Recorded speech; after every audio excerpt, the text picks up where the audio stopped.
Mrs. B ought to do fine, she said, taking some almond oil from her bag and rubbing her hands clean with it. Shortens things up. Mrs. B, then. A servant appeared with a pressed apron for the midwife, which she wrapped around her own dumpling of a stomach and tied at the back.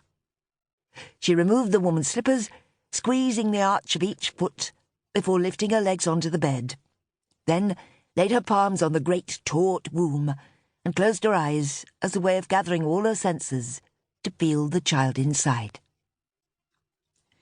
Satisfied that the baby had fallen down proper and head first, she sat on the edge of the bed to raise the missus's knees to a slight bend, rolled her gown to the crest of them, pulled off her underthings, and lightly pressed her legs apart. They had the give of a woman who'd done this before. As the midwife inquired into her case, dilated only one finger's worth across, the pregnant woman exhaled a slow breath and talked to the ceiling. I told Mr. Godwin over breakfast I had no doubt of seeing the animal today, but that I must wait for you to guess the hour. I think he was somewhat alarmed at the prospect of it all, but relieved when I sent him away, though I promised I'd send word throughout the day. Then it'll be just the two of us for now. The midwife wiped her hands on her apron. The custom of gathering a gaggle of female relatives and friends, as far as she was concerned, did nothing to serve the cause or the patient. None of them, in her experience, could agree on a best course going forward or backward. Was it oyster-shell powder for weak digestion, or crushed chamomile flowers? Cayenne pepper or laudanum for morning sickness? A cooling or a heating diet throughout? Mrs. B had seen too many women living like a horse on grassy food and water. If a woman's pains weren't strong enough, her attendants promoted large quantities of strong liquors, and if very strong, even more. The only thing worse, in her mind, was the calling of a doctor, who was always quick with the forceps and short on patience with a woman in pain. We ought to have a good long time together, looks as if, said Mrs. B, rolling the woman's gown back over her calves. Are you sure? We must have a little patience. Those were my mother's words to me as she was dying.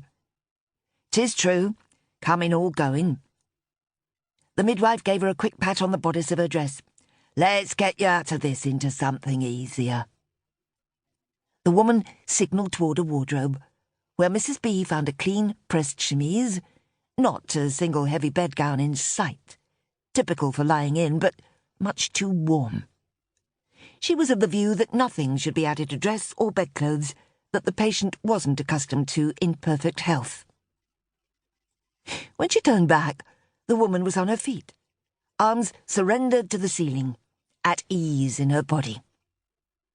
Her hair was all soft chestnut curls, brown eyes to match, her figure like a bulging flower vase. Not to worry, said the midwife, undoing the gown at the back and coiling it up over her belly, head and arms. Everything's in a fair way. You'll meet her soon enough. In seconds, the new garment replaced the old. Her? But we were expecting Master William. We'd been expecting him from the first. All the bending and up and down had Mrs. B blotchy in the face. She stopped to blow a few strands of hair away and saw the surprise on her patient's face. Everyone does. Expect a boy. But you're fleshy all over, not just out front. Feet nice and warm, skin smooth as a plum. The midwife put her hands on her hips to squint at the woman's eyes. Pupils closed up and small. She put her nose in the air and took a satisfied sniff. But is that smell of apple dumplings gives her away? You've a yen for sweets. That means a girl. Oh, take her time with you, upon my word. Mrs. B bent over for her bag. She set the gin and satchel on a near table and began unpacking. Another girl, said the woman almost under her breath, in this world.